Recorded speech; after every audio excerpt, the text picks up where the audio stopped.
Le processus d'acquisition aux États-Unis est sensiblement comparable à celui de la France.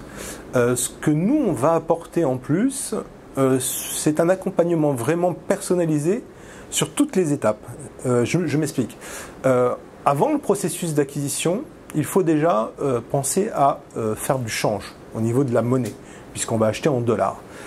Très souvent, les gens s'adressent à leur banque et, je dirais, peuvent perdre plusieurs centaines, voire plusieurs milliers de dollars en termes de pouvoir d'achat, uniquement avec les frais que la banque peut prendre au niveau du change et au niveau des virements. Donc déjà à ce niveau-là, on va pouvoir conseiller les gens, leur dire comment il faut faire pour échanger quasiment au taux interbancaire et ne pas avoir de frais au niveau du virement.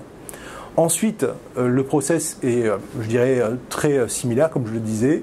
On va avoir un virement à faire, le plus souvent sur le compte séquestre d'un avocat, puisqu'il n'y a pas proprement dit de notaire ici aux États-Unis. Donc par conséquent, on va avoir très souvent affaire à un avocat qui va sécuriser la transaction et qui va vérifier, avant de transférer les fonds au vendeur, que les intérêts de notre client sont bien respectés et défendus. Voilà. On va avoir ensuite, au niveau de l'acquisition, donc le closing, donc ce qui va correspondre tout simplement à cet acte de propriété définitif que va délivrer l'avocat.